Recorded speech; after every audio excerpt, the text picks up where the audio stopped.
네, 이스라엘군이 팔레스타인 무장단체 하마스의 1인자 야히야 신와르를 제거했습니다.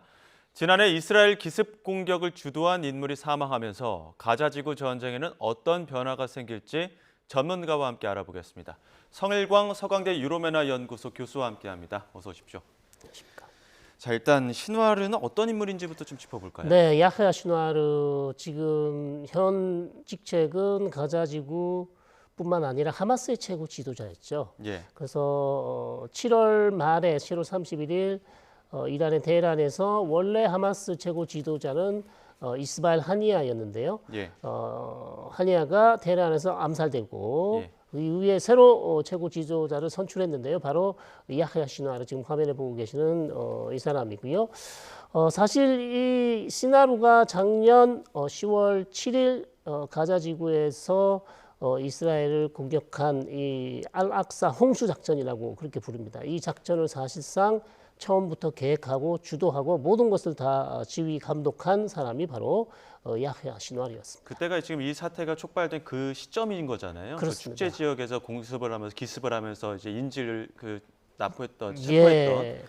자, 그런 사건을 촉발했던 자가 지금 이제 사망했다는 소식이 들려온 건데 걸어다니는 죽은 자라고 불릴 정도로 표적 1순위였습니다. 그런데 어떻게 그 암살은 아니었던 거죠? 어떤 교전 중에 사망한 걸로 알려지고 있는데요. 그렇게 지금 알려지고 있고요. 예. 사실 이스라엘이 지금 야흐야 시누아르의 위치를 정확히 파악해서 작전을 벌여서 사살이나 암살한 게 아니라 우연히 가자 지구에서 폐허가 된 건물의 움직임이 보인다.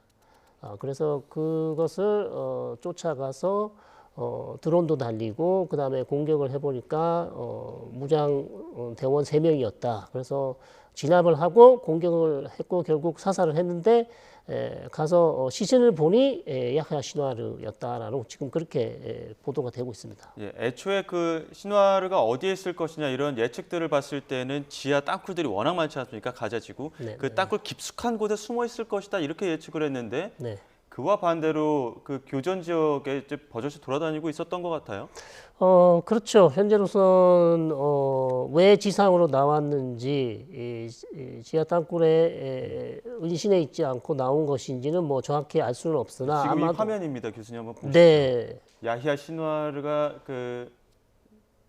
지금 발견된 그 화면인데. 네, 지금 죽기 전에 지금 드론이 촬영하고 있는데요. 예. 드론을 부수기 뭘 위해서 던지네요. 나무 막대를 던지는 그런 장면이었고 저 이후에 바로 이스라엘이 저 건물을 완전히 폭격을 합니다. 그 건물이 무너지면서 이제 사망하는 거죠. 예. 네네. 자, 하마스 최고 정치 지도자였던 이스마일 하니예가 사살된 지 2달여 만에 신와르까지 사망을 했습니다. 앞으로 하마스는 어떻게 되는 겁니까? 그렇습니다. 이게 지금 우리가 헤즈볼라의 최고 지도자 하산 나스랄라가 사망하고 나서 헤즈볼라가 상당히 큰 타격을 입지 않았습니까? 예. 그거와 똑같은 지금 상황이고요. 사실 지금 작전을 계속 벌여온 물론 이스라엘의 압도적 군사적 우위에 많은 하마스 대원이 사망했지만 그래도 여전히 통제력을 가지고 계속해서 이스라엘에 대해서 보복 공격을 한다든지 로켓을 가끔씩 쏘면서 통제력은 가지고 있었는데 이번에 야흐야 시누아르가 사망하면서 사실상 하마스는 상당히 큰 타격을 입었고요. 예. 가장 중요한 것은 이제 누가 야흐야 시누아르를 이어서 다시 이 최고 지도자에 선출되는가. 거기에 지금 모든 초점이 맞춰질 수밖에 없죠. 지금 국제사회에서는 지금 이 사태를 촉발했던 자가 사망했기 때문에 얼른 이제 인질을 석방하고 좀 사태가 좀 종결돼야 된다 이런 목소리가 나오는 것 같은데 그와 반대로 네타냐후 총리는 좀 전쟁을 끝낼 생각은 없는 것 같더라고요. 네, 현재로선 뭐 어제도 다 국민 담화를 얘기를 하고 그다음에 이스라엘 외무장관도 언론과 인터뷰에서 얘기를 했지만 지금 뭐 당장 가자지구 전쟁을 끝내겠다라는 그런 언급은 하나도 없고요. 예. 현재로서 이스라엘 입장은 누가 지금 시나르를 이어서 최고 지도자가 될지 일단 지켜볼 것이고요. 자, 그 새로 선출되는 최고 지도자가 어떤 조건으로 이스라엘과 협상을 할지. 그리고 어떻게 인질을 다 풀어줄지 101명이 아직 인질이 잡혀 있거든요. 예. 그 인질을 어떤 조건으로 다 풀어줄지 만약 이스라엘 조건에 맞는다면 이스라엘은 당연히 하마스와 휴전 협상 그다음에 휴전 체결할 수 있고 정전으로 갈 수 있겠지만 이스라엘이 원하는 조건이 충족되지 않는다면 저는 여전히 이스라엘은 가자 지구에서 계속 게릴라전을 이어갈 가능성이 높다 이렇게 말씀드립니다. 이스라엘이 원하는 게 뭡니까? 이스라엘은 현재 가자 지구에서요.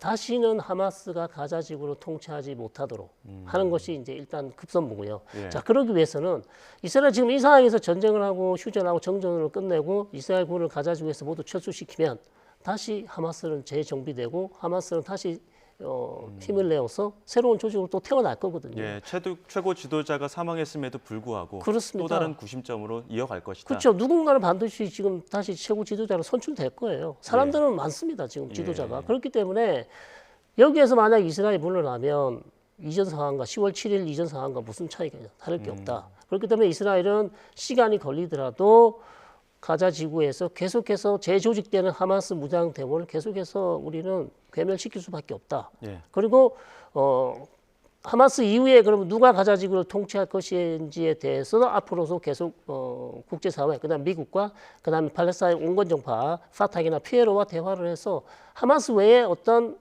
통치 세력을 만들도록 그렇게 노력을 하겠다. 그렇기 때문에 우리는 계속해서 가자 지구에 남아 있겠다라고 얘기하고 있습니다. 자, 이스라엘의 그 괴멸 의지는 명확한 것 같고 또 이란도 저항 의지는 거세질 것이다. 강경 대응 예고한 상황입니다. 이러면 또 중동전을 확대되는 어떤 양상이 되는 거 아닙니까?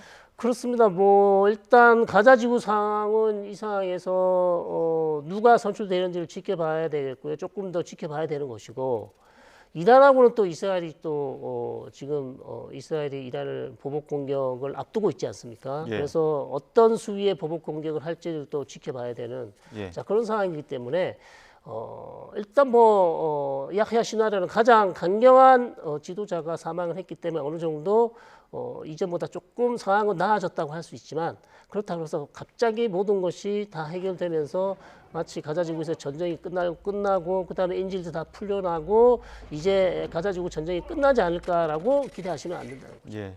또 다른 전선도 한번 짚어보겠습니다. 우크라이나 전쟁 관련 이야기인데 젤렌스키 대통령 북한이 지금 10,000명을 또 파병하기 위해서 준비 중이다 이렇게 언급하긴 했거든요. 연일 그 북한군 파병설 공론화하는 이유가 있을까요?